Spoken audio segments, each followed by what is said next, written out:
Welcome to the Payroll Podcast, the show that explores the latest insights and innovations in the world of payroll. Hello and welcome back to the Payroll Podcast. My name is Nick Day, CEO at JGA Recruitment Group, and we are specialist payroll recruiters. Now, if you are a regular listener to this show and haven't yet reviewed the show, please do so. It really helps us gain traction in the payroll industry against all those other podcasts that are out there. And of course, if you have any payroll friends you think could benefit from these shows, please do share the love, share the show. And the more we can get people listening to the show, the more we can really raise the profile of payroll for everyone. Now, talking about payroll and experience, I am joined today by Rob Evans, a self-motivated payroll professional with an absolute passion for delivering exceptional customer service and right payroll services first time, every time. It's someone I've known for over 19 years. In fact, he was one of my first ever clients when he was head of payroll services at Salima Bureau back in 2004, which I think he left in 2012. And Bureau is very much going to be at the focus of today's episode. Rob is currently head of payroll for UK and Ireland at TMF Group. And I've invited Rob today to join me on the Payroll Podcast to share his extensive operational experience, having been responsible for creating and establishing service delivery centers in the UK and offshore, but also to find out more about his experience developing payroll departments in both the private and the public sector, as well as within Bureau and in-house functions as well. Now, Rob has a real background entrenched in delivering solutions across all of those different remits. He's implemented systems, he's outsourced solutions, in particular within local government, schools, colleges, and even the Supreme Court of the UK. He's also done that for many private companies as well, and we'll find out more during the course of the show about what that involved. I should also add that Rod was the recipient of the 2023 Leadership Awards Bureau Leader of the Year Award. He's been regularly included in the coveted Reward 300 and the Reward 100 before it changed, and was once shortlisted as one of the top 5 payroll leaders by Award Strategy in 2019. In fact, he was also a 2014 CIPP winner of the coveted Payroll Manager of the Year Award. So I'm sure you will all agree we're in very experienced company today. Rob Evans, welcome to the Payroll Podcast, sir. How are you doing? I'm good, Nick. Thank you for inviting me. My God, seems a long time ago, the CIPP award. It does. 2014. It seems a long time ago when we first touched base when we were at Salima in 2004. Yeah. It's a lot of changes in the payroll world since then. When you asked me to do this, I started going back and I realised that I've actually been in payroll now 42 years. Wow. So you started the year I was born. I'll let other people do the math. Yeah. So I know what the first question you're going to ask me is. What does payroll mean to me? Well, payroll is basically my life. It's been my work life, because other than about a year, when I first left school and went to work, I went and joined a company called John Molan, big building company in Hertfordshire. Yep. And I was working in the office doing preparing invoices for payment, vault ledger type of stuff. And I was probably the youngest in the office by probably about 25 years. So when the person who was doing payroll left, it wasn't in them days, there was never any would you like. It was just, off you go, you're now doing payroll. And I went and started doing payroll on the building sites for all the workers on the building sites and everything. And that was, in them days, it was completely manual. Yeah. You had these huge big sheets and you used to work it across the sheet, get your total, and then that was like a carbon copy that you used to tear off, fold it, and then on a Thursday morning, the money used to turn up from head office in a security bag, and you used to then have to count it out, put it into the wage slips and into envelopes, big staples for them, and then take it down to the site to pay people. And that was my first experience of payroll. So I can honestly say it's been my life. I've never looked to do anything different from the day I started doing payroll. I just found every day was different, and I just really enjoyed it. And after about a year in Moland doing it, I was, just 20. And I decided Hertfordshire was great. I've lived there, was born there, but I wanted to see the wide world. So I decided, I saw a job advertised for Westminster City Council. And I applied for it, and I ended up working for their weekly payroll team, paying something in the region 3,000 or 4,000 people weekly. Yeah. Using timesheets. As a baptism of fire, going from John Molam into a weekly payroll with a number of pay slips, I'd have thought. It was. But what a fantastic grounding it was. What a fantastic learning place. Because local government was an amazing place to work. Multiple terms and conditions across different ranges of staff. You had care workers, you had refuse collectors, street sweepers, parks and gardens people, housing caretakers, home helps, toilet convenience workers. Because at that time, there used to be hundreds of public toilets in London, whereas now you never find one. It was fantastic, and probably the best working experience I ever had was working at Westminster City Council. So I met some people there who became lifelong friends. Still talk to them today. Fantastic. So I think was great. That's what payroll can do, though, isn't it? Right? You've been at 42 years. It's a community. It's people now. You make connections. I'm no different. I've been on. For me, it's been my career as well. It's been my industry since I left university. I've never done anything else. I know I'm not a processor, but I've been entrenched in this industry for over 20 years. I remember maybe not quite as manual as it was when you first started, but certainly in recruitment, we used to have Rolodex of candidates. And, before everything was digitized into CRMs, you'd have to flip through and everything was in system order, who's used what system, who lives in what postcode, and would flip through. So I do remember those manual days. I remember when Kalamazoo was then on the system side was slowly Rutherford Webb and all the different system providers are out there that have changed or been bought out or merged or whatever. So it's been a really interesting journey. But I think the one thing that stayed true for me as well is about the connections you make. You being one of those, of course, back in 2004, but I've been on stag do's, I've been on cycling trips around Europe with different payroll professionals, and you only get to know those people from being fully immersed in the industry. And I think that's a really lovely way to start the show. So you've already taken me through some of the first questions. How do you get into payroll? What does the payroll mean to you? Which is fantastic. We're going to talk a little bit about Bureau today. So tell us a little bit about how you got into Bureau payroll and what that meant back in the day when you first sort of got yourself involved in the Bureau side of things. Yeah, it sort of stemmed from Westminster City Council, because in the early 90s, local authorities, the budget started shrinking. People, they're trying to direct where they could spend their money and where they couldn't spend their money. And payroll was seen pretty much in them days, and has been for a long, long time, as a back office function that really doesn't serve that much importance to organisations. Sure. So the first part of the outsourcing journey really in local government was they outsourced their payroll departments. So in 1990, when I was at Westminster, we started off as a direct service organisation where we had our own budget internally to run a payroll.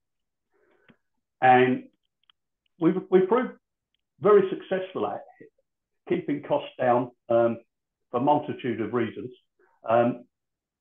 But it then interested a company called ITnet, who were the IT department of Cadbury's in Bourneville. And they were interested in getting into the outsourced payroll market. And they were talking to a dear friend of mine who passed away a few years ago, Peter Davies, who was our manager, the overall payroll manager in Westminster. And they put in a bid to take on Westminster City Council's payroll. And that's really where my journey into bureau started in 1993, when ITnet took over Westminster City Council, and they were also in the process of taking over Westminster City Council's payroll. They also had just won a contract to take on Hertfordshire County Council. So Westminster was about 12,000 employees. Yeah. Hertfordshire County Council was something in the region of 60,000 plus, because they had a huge pension payroll. They also had Bexley payroll, and they were becoming quite a big player in the outsourced market. So I was very fortunate, because we were the first council they took. Then they took on all these other councils, and they started merging the teams to get economies. Sure. And so I ended up running, at one point I was doing Westminster City Council, Hertfordshire Council, County Council, and I had some involvement with Bexley. So that's where my sort of first experience of running multiple payrolls for different some clients. Serious size and volume as well, right? I mean, unbelievable size and volume. And to say, there was so much of it back in them days. It was still so manual. And yeah. Whilst organisations have started to look to change people from weekly pay to monthly pay, there was an awful lot of people who the union stuck out to keep people on weekly pay and everything. So it was huge. The other thing about that back in them days was you learned why you did things, because if someone didn't get paid, you had to there was no like easy aids online or anything like that, where you could work out how to calculate someone's pay. It was all done manually, tax tables. It was all done manually. So you had to know why something was worked that way, how to make it work to do the pay. And that's one of the fantastic learnings from that, because you understood payroll.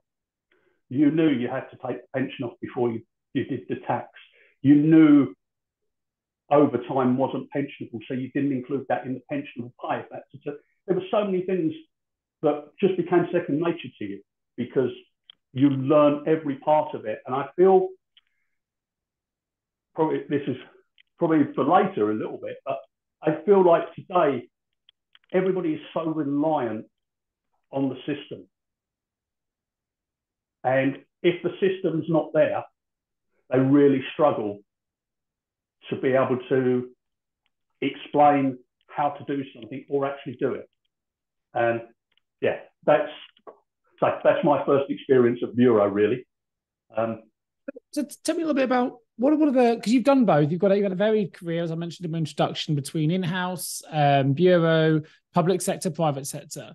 What are the key challenges and critical differences between running a successful bureau payroll and an in-house payroll? And I think that let's keep that into, I'm aware that bureau payroll has obviously evolved a lot as well since those days at ITnet and things like that. So I guess bringing it up to present day, what are those critical differences now? What are the key challenges you're faced with between the two? The key challenges, the biggest key challenge between an in-house payroll and a bureau payroll is the multitude of paydays, etc., the huge raft of different T's and C's you're working on.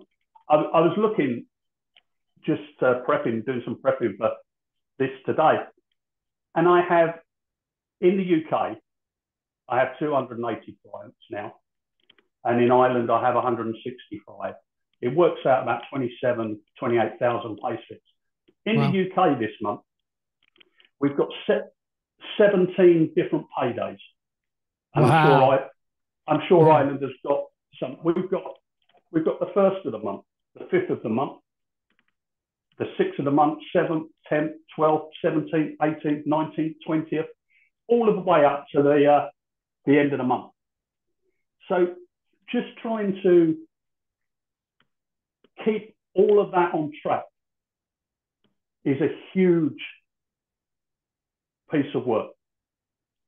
Making sure you've got the resources in place to do that, because you only need 2 or 3 people off sick and you're really juggling, because we don't, as you know, in payroll, we don't have people sat on the bench who we can just sub on when the busy times happen. So yeah, so that's one of the biggest challenges of trying to run a bureau. In-house payroll, as I say, I've done it. I don't have a problem with it. I would never sit here and say in-house payroll is easier than bureau, or bureau is harder than in-house payroll, because they all have their own challenges. Payroll is payroll. And I've seen some very big in-house payrolls with multiple terms and conditions. I just think it's the biggest challenge in any bureau is just the sheer repetition of processing payrolls for so many clients, making sure that all the steps are followed, all the FPSs done, all the EPSs are done, all the third-party payments are done, all the fax payments are done for people in the time, and controlling a calendar is a huge piece of work. We have them in TMF. We have them manually. I tend to look at being old school, but we also have a very good system called Innate, which is like a workflow process management tool that has every client is in there, and it allows us to see each step of the payroll, where it is. And so we can see, and then it runs on a traffic light solution. Sure. So from what I'm hearing and knowing your background as I do, sounds to me like you're always kind of in that mode of, every client's important as the next client. There's kind of no chance to rest when you're in bureau. But I guess to as you said, I'm not saying one's harder than the other.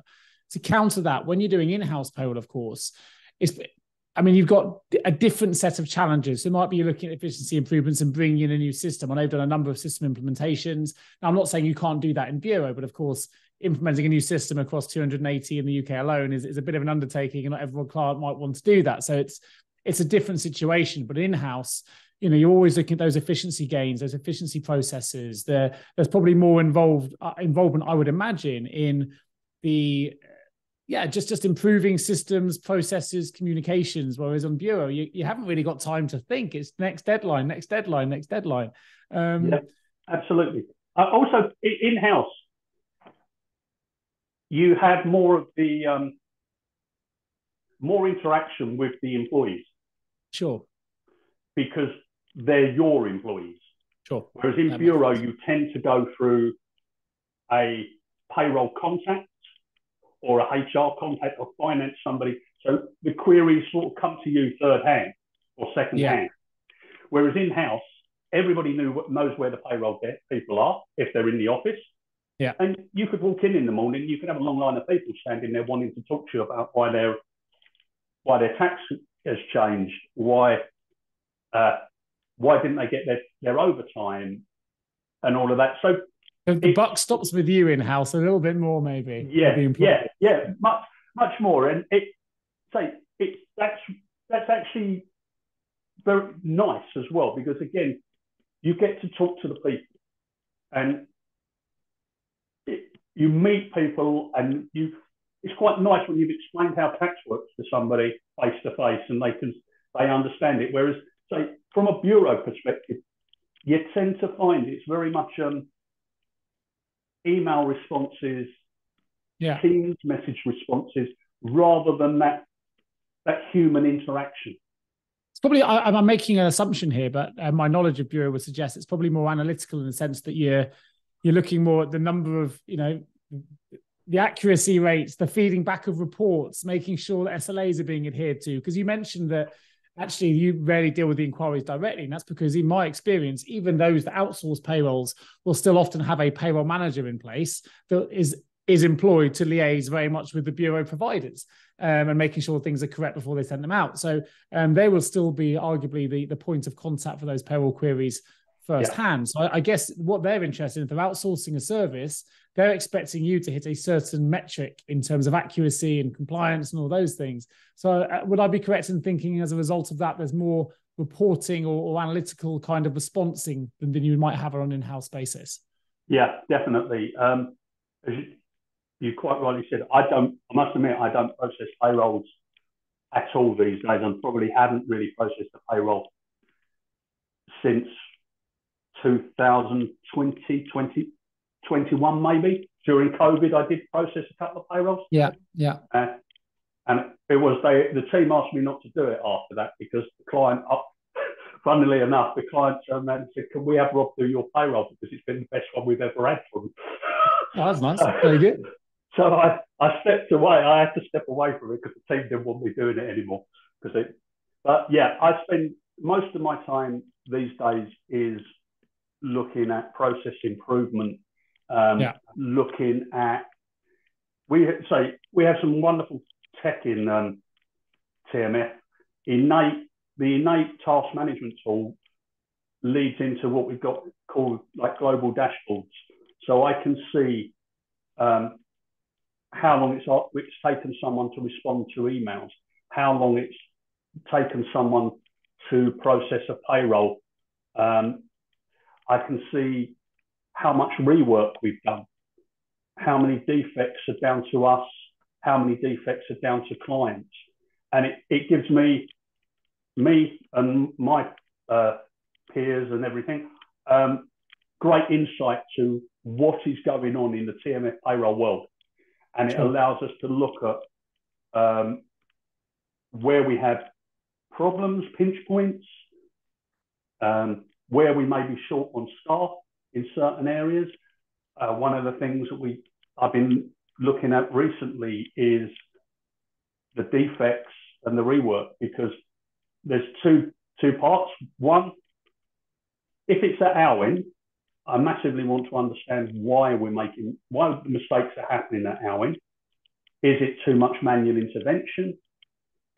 Can we automate any of them processes to take out the human being and stop the errors? The other side is, if it's client problems, such as poor quality of data or sending data late, then that's something that needs to be addressed from the SLA perspective.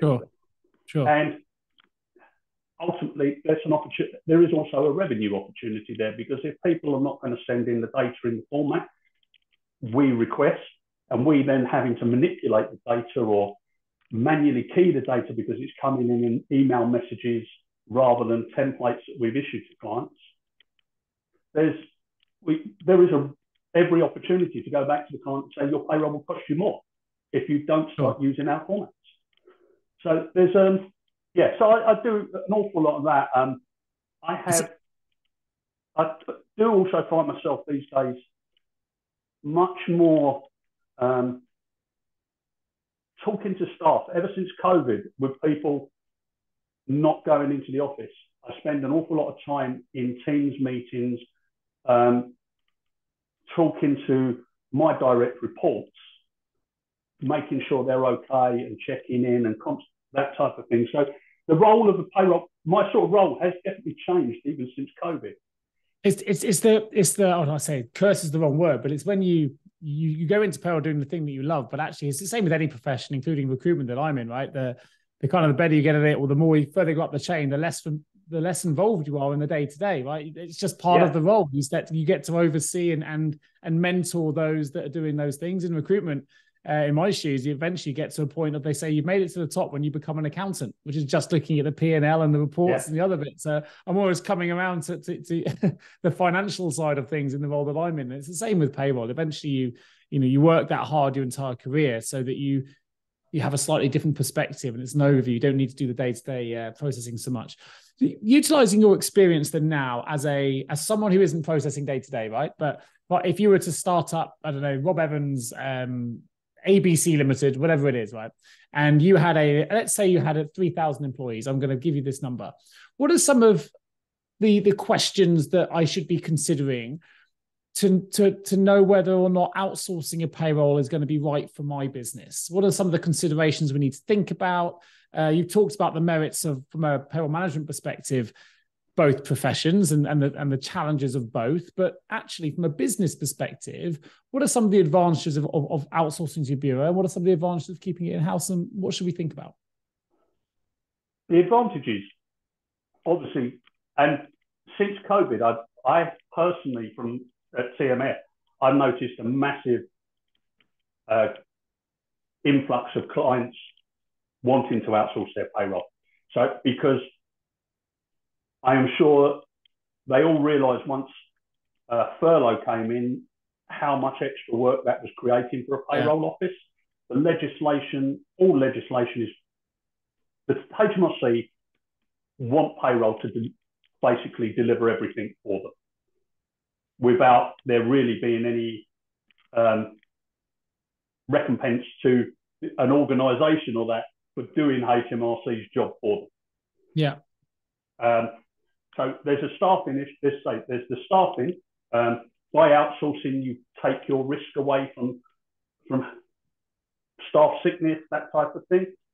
There's also cost of software is a benefit. You can put a lot of the issues with storing data and everything go on to the third party, the outsourced provider. Yeah. So, and say the knowledge and the training, you all of a sudden, you don't have to invest in the level of training perhaps internally if you've got a payroll team internally, because that's the provider's going to be giving you the expertise.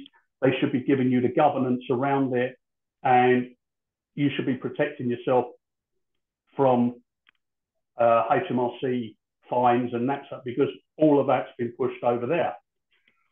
However, I do notice an awful lot of people or companies, when they outsource payroll, they feel like they sort of almost abdicate responsibility.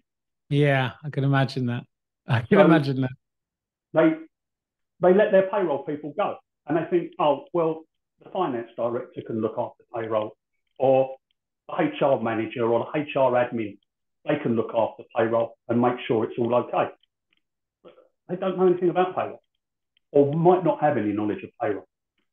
Yeah. So they then can't challenge a bureau, or they can't challenge payroll as to whether it's right or wrong, because they don't know the questions to ask anyway. That's interesting, because as I was saying earlier, we've seen a real influx in terms of recruitment work that we're doing, of actually finding payroll professionals for companies who have outsourced their payrolls. It's because they've realized they put it with HR, they put it with finance, and they don't know what they're doing. And they've decided we need someone on the ground to work with the bureaus. And it's a worthwhile investment to do that, because then you've got a dedicated payroll professional, as you say, who can push back with the bureaus, can make sure that the information going to the bureau, as you mentioned earlier, is in the right format so further charges don't apply. It's being delivered correctly. So, yeah, we're seeing that from our side of the fence as well. Yeah, it's critical, I would say, to anybody who's thinking of outsourcing their payroll, especially if it's a larger payroll. I would be saying you have to keep somebody in-house. You have to have that knowledge in-house, because there are lots of very, very, very good bureaus. But there will be bureaus out there who will be opportunists in their pricing. Sure. And you could end up paying a fortune for something that really shouldn't be costing you that, because you don't know what you don't know. Yeah, that's a good point. So yeah, I'm going to just take it a bit further. I've got the opportunity to ask you questions, not just about bureau, whether to outsource or not to outsource, or the key differences.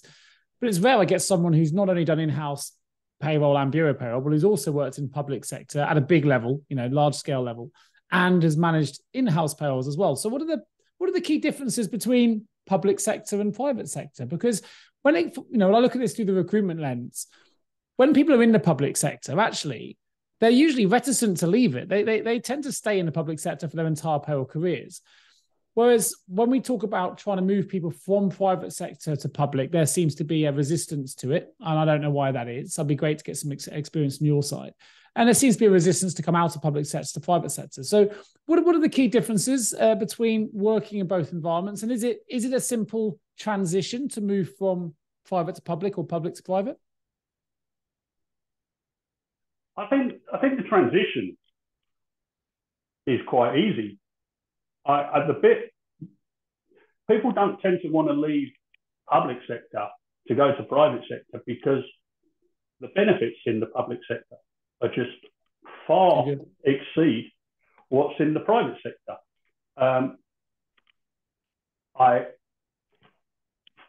Final salary sacrifice, final salary payroll, pension schemes. Yeah, I remember the final. So there used to be a lot of final salary pensions. Yeah. I can understand. Yeah. So chances are most people would have had an opportunity to retire at 60 in public service, in the public sector. If he was in civil service, their pension scheme is unbelievable. I was in Ofgem for a couple of years. You actually... I placed you there. Yeah. So I know it well. I worked with a client and a candidate. I didn't mention that in the introduction. I thought it might be too much, but thanks for bringing that up. No, it was a great place to work. The tech was fantastic. The pension scheme was unbelievable. 25% employer's contribution. I remember. Mental. How you'd be silly to go away from that. I mean, and I left because the role was moving somewhere else. It was moving. They relocated, didn't they? They relocated from one side to the other. Yeah. I mean, the benefits: 30 odd days holiday. You just don't get that in the private sector. You tend to get good job security in the public sector as well. Yeah. Yes, public sector does make people redundant, but not as often as private sector will. It's just much more secure. In terms of the difference between private sector and public sector from delivering payrolls, public sector are a very mature market now in outsourcing because it's been going since 1990s. They've been outsourcing local authorities, civil service. I mean, I've worked on things like Highway England, Ofqual, Office of Rail and Road, MOJ, outsourced all their stuff. The Supreme Court, one of my favourite ex-clients. They know what they want.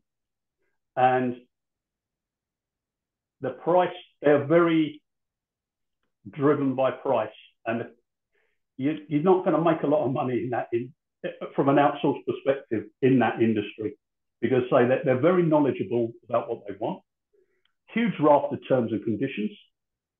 Sure. So it makes it very, very complex. Whereas if you tend to go to a private company, they normally, unless they sort of merge with other organisations and sort of 2P people in, they tend to have a standard set of terms and conditions. Maybe one pension scheme, maybe two. They might have a salary sacrifice and a pension contribution scheme. Most of their terms and conditions are all the same. You go into local authority education or that, then you end up with a raft of, because you'll have white collar conditions, blue collar conditions. Education is a complete minefield because you've got different pay scales for teachers, support staff. Everyone always asks for the experience of teacher pensions. I know that's a complex one. Yeah. And their pension schemes are all different. The local government pension scheme is different from the civil service pension scheme. Sure. The civil service pension scheme is completely different to the teacher's pension scheme. And then you have others. It's just a raft of different terms and conditions. So it's a huge amount to learn. And I think that's why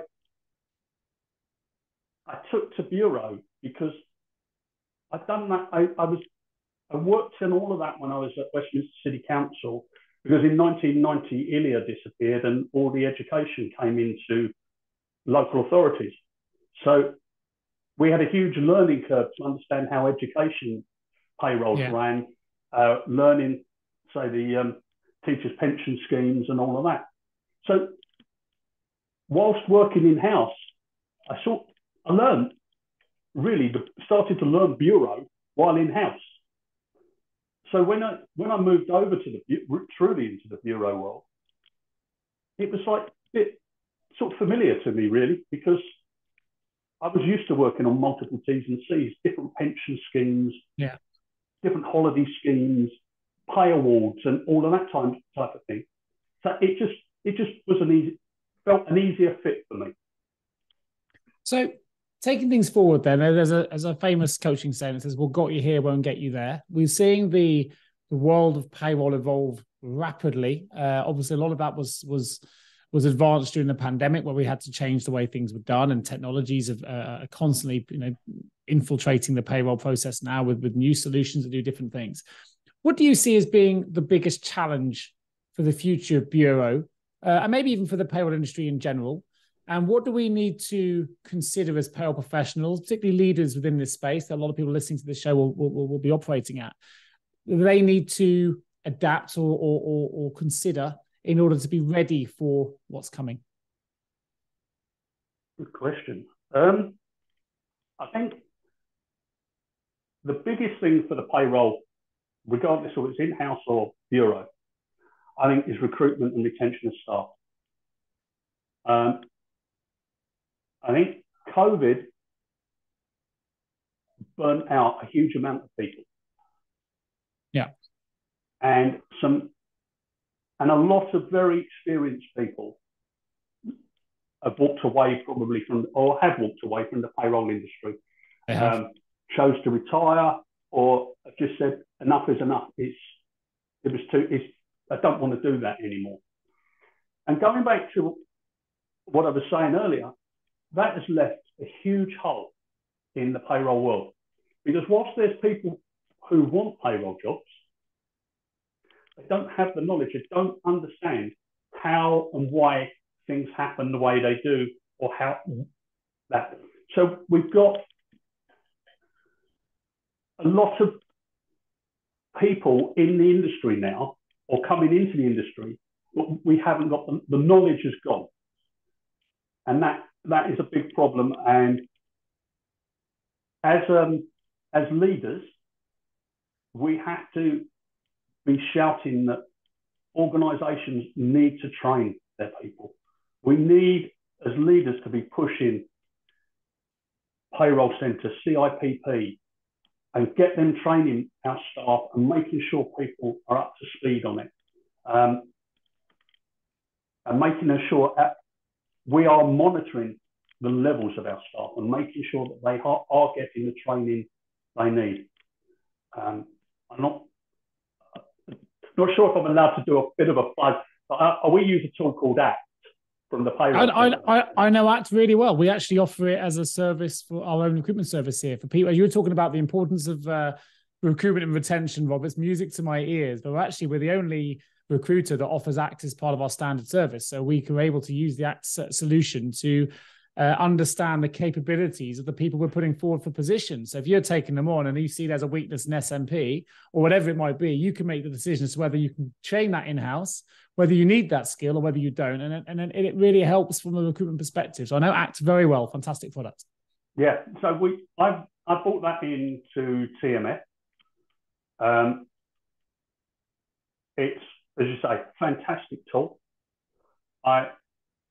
All my people, I've got, say, in total, I've got 65, 70 people working in payroll between UK, Ireland, and a regional delivery centre in Katowice in Poland.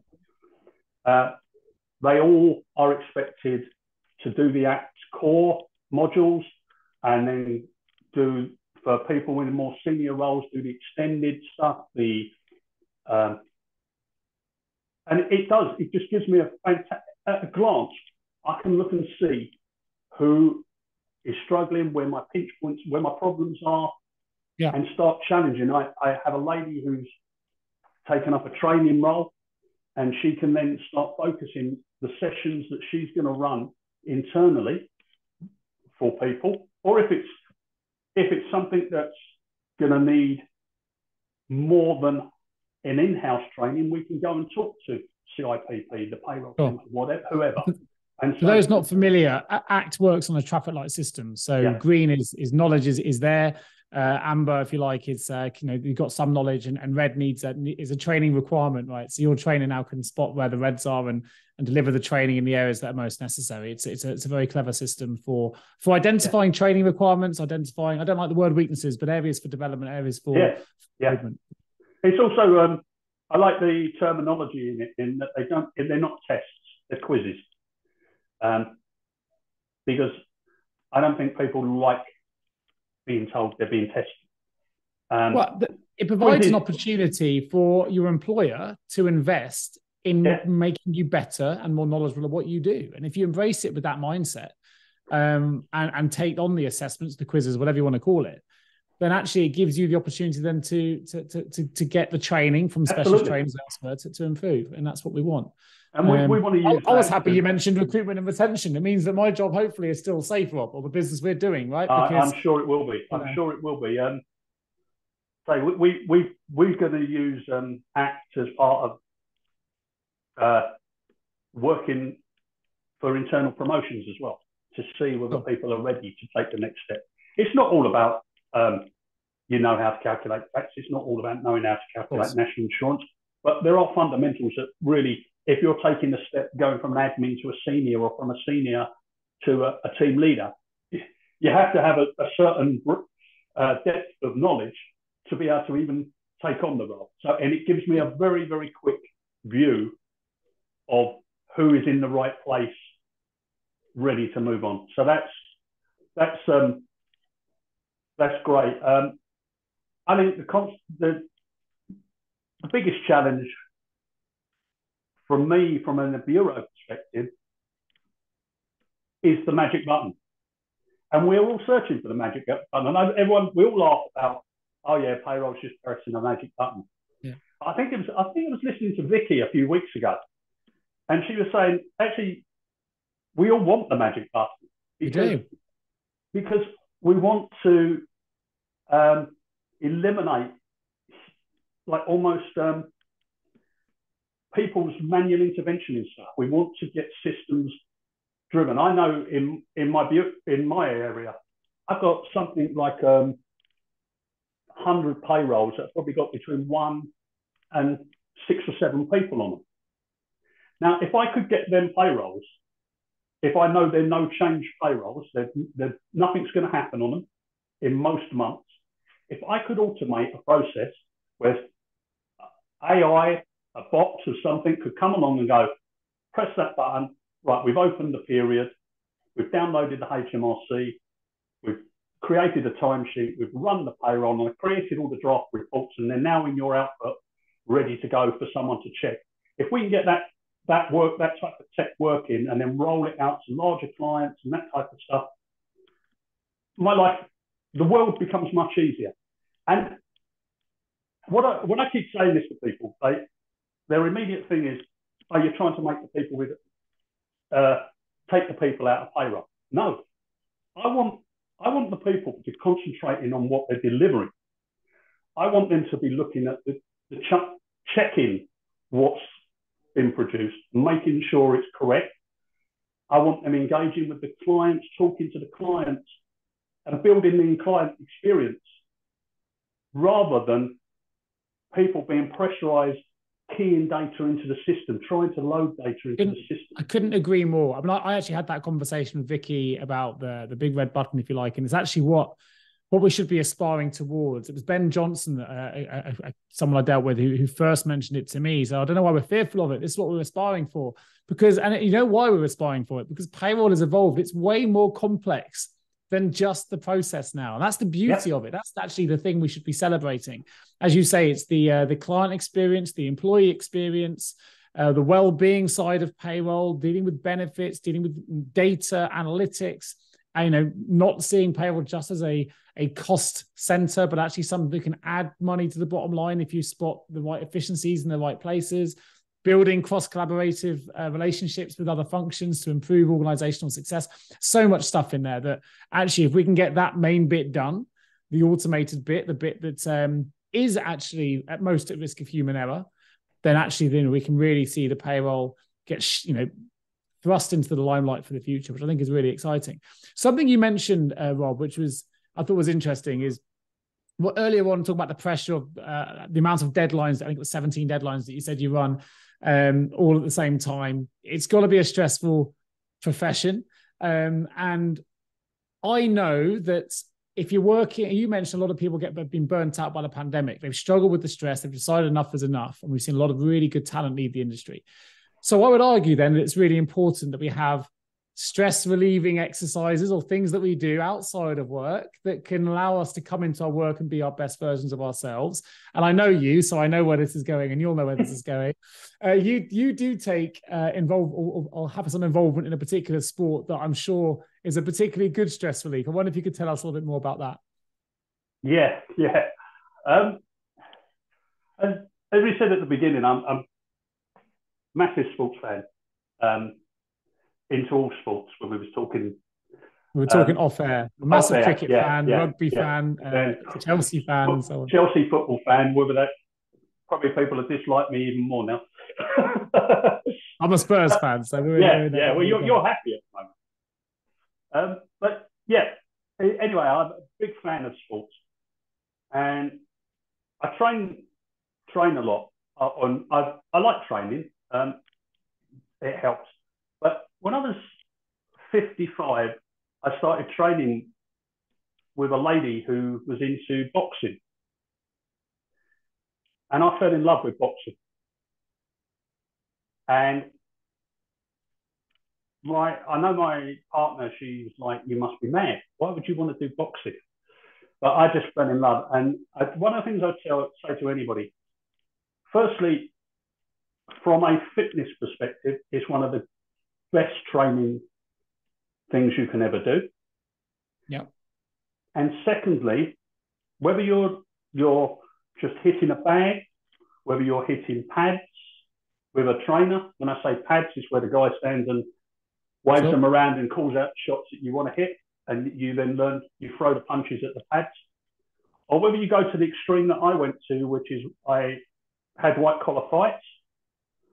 I trained for 2 or 3, but I've had some knee injuries, and that's stopped me fighting. But I was sparring every Tuesday evening for about 2.5 years, 3 years, until COVID. And when you go into the gym and you know you're going to be hitting pads and you know you're probably going to go and spar with people who are going to be trying to punch you forget about work. It's a complete, you have to switch off and you focus on what you're doing. And everybody's got a plan, as Mike Tyson once said, until they get a punch in the face. Correct. I love that saying. So I would just say to anybody who is looking for a way of relieving the stress from payroll, or any job they do, it doesn't have to be payroll, any job can be tough and demanding. Go and have a look at boxing. Boxing gyms are some of the best places in the world. You'd think they're rough and ready, but everybody's very supportive in there normally. You can pick the levels you want to be at, but you will find the benefits of boxing probably outdo going for a run. Going for a run is great. I like running, but boxing definitely helps with the mind. So because when you're running, you can still be thinking about work. When you're boxing, honestly, you don't think about your work. You don't think about, I've got a meeting in 2 hours' time, or have we run that payroll? You're focused on the thing, the challenge in front of you, and everything. And that's why I love it. So I think that's a really lovely example. I mean, a lot of people do think they're these spit and sawdust places. They've evolved a lot. Anyone who watched the Apprentice recently will know that anyway, because the woman who was in the final of that wants to run her own boxing gyms and change the way it is. But we've seen the massive growth in boxer size classes, those HIIT classes, which are hellish if you're involved. You don't half feel good. You can't think about anything else but the next exercise when you're doing that because you're too tired. Yeah, they're great. And I would say I used to go to 12 rounds boxing gym in Clapham Junction. And I was amazed when I went there how many women had taken up boxing. Yeah. There's another great gym just around the Brixton area called Miguel's. Fantastic gym. And there's a little bit more high-level gyms, Rathbone Gym and that up in Good Street and around that way. They've got some in Knightsbridge and everything. But they're very friendly places, and they're not how you saw them in the Rocky movies with just all these big guys in there. They have evolved. I think it's important to raise this, and I'm glad I have, because mental health, payroll is so focused now on the mental health of the employees, making sure that they are well, from whether it's financial health or whether it's mental health, and being that person that can support them. Payroll have got to wear lots of different hats at the minute for the employees and make sure they're there for them. It's very easy to forget to look after ourselves. There's a saying that says we often teach the things we most need to learn. And I think in this instance, it's true for payroll professionals. We're very good at advising others on how to look after their own mental health. And in doing so, we neglect our own. And whether it's boxing or whether it's, as you say, running or something else, I think it is important to have some kind of outlet where you can just relieve a little bit of steam. Now, I'm not a boxer, but those that know me know I do a lot of triathlon, a lot of other exercises. I also play the drums, so I may not kick or hit bags, but I can hit the hell out of a drum kit, and that'll certainly make me feel better. So I think there's a lot that people can take away from that, and knowing how much I know that's impacted your well-being and your health and the way that you see the world through boxing, which is a real passion. And for those that haven't seen Rob's LinkedIn picture, I'll put a link in the show notes. It is a boxing image of a bout, which I think is fantastic. I think it's something that for those that are struggling with the stresses of payroll, and there are many out there who work lots and lots of hours under a lot of pressure. Maybe boxing is something they could consider, if not boxing, something else. But I think it's a really worthwhile thing to bring to the show. Yeah, I never thought at 55 I'd even think about boxing. I never thought about it before. I liked boxing, watching it on the TV, but I never thought that I would do it. So it's one of the greatest thrills of my life. I boxed at Clapham Grand in front of 1,000 people. Wow, amazing. I lost on points. I was 58 and I lost on points to a 28-year-old. Take that. Yeah, so you take it. It's a fantastic way of relieving the stress. And to say you don't have to go to that extreme. You can just go down there and do the boxercise, do the HIIT classes and everything. But the camaraderie is all there.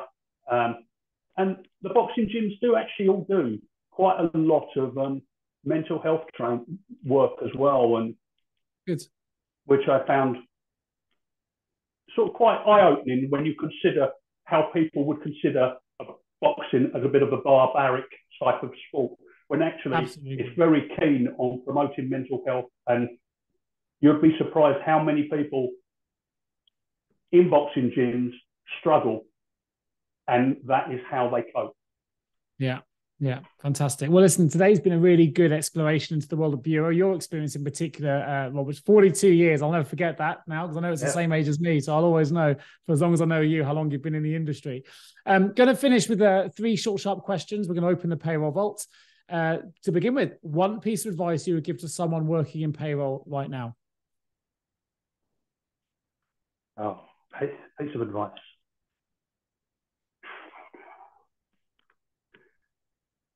Be accountable for what you deliver to you, internally or externally. Just take responsibility for it and then strive to do your best. Super, fantastic. Number 2, if you had the power of foresight and you could change the entire payroll industry with one action or one improvement, what would that action or improvement be? The simple one is I'd like to see do away with things like P60s, P11Ds, scrap them, and let's just go. Everything goes through payroll. You don't do end of year or such. It's just everything's just rolled forward that way. Yeah. We need to modernise the UK tax system. Is one thing. The second thing on that would be, let's find that magic button, guys. Yeah, no, nice. Why not? Why not? And you're not the first to mention about the simplification piece either. So that's something that I think is it resonates with other payroll professionals like yourself. And last but not least, I may be able to guess what this is, but I don't want to make any assumptions in the world of the Payroll Podcast, Rob. But if a payroll was a movie or even a song, what song or movie would it be and why? Part of me wants to say Die Hard. I thought you were going to say Rocky. No, I was. I was going to say Die Hard because it can be life and death at the moment, and it can be extremely challenging. But Rocky, because it's the challenge is you always seem to be fighting against something, fighting somebody, and fighting for something. Was it Chumbawamba that said, "When I get knocked down, but I get up again"? I get up again. Yeah.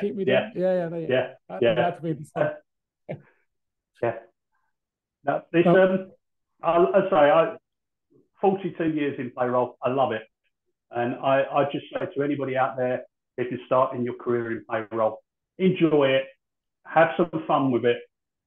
Payroll people, we work hard, but we're known to have a great sense of humour, and normally we party hard. As me and you, when we bumped into each other, know. And I'm sure lots of people on here who already know me probably will vouch for that as well. Well, what a fantastic... You've rounded up the summary for me. I don't need to say another word. That's a fantastic way to close the show. Rob Evans, it's been an absolute pleasure having you on the Payroll Podcast today, talking about your career in bureau payroll, in-house payroll, public sector payroll, private payroll, and more. Of course, for those that want to find out more, I will put a link to Rob Evans's LinkedIn profile in the show notes. You can see his boxing picture there as well as his profile picture. For those who want to find out more about TMF Global Payroll as well, there will be a link to their Global Payroll Services site in the show notes as well. And of course, if you're a payroll leader listening to this podcast, as Rob said, one of the most important things to consider now is the ability to attract and retain top payroll talent. That's what we're all about here at James Gray Associates. So do get in touch with either myself or any of my wonderful and experienced team at jgarecruitment.com. Just leaves me to say a huge thank you once again to Rob Evans for joining me today. I look forward to bringing you the next episode of the Payroll Podcast real soon. Thanks again. Cheers, Rob. Cheers. Take care, Nick. All the best.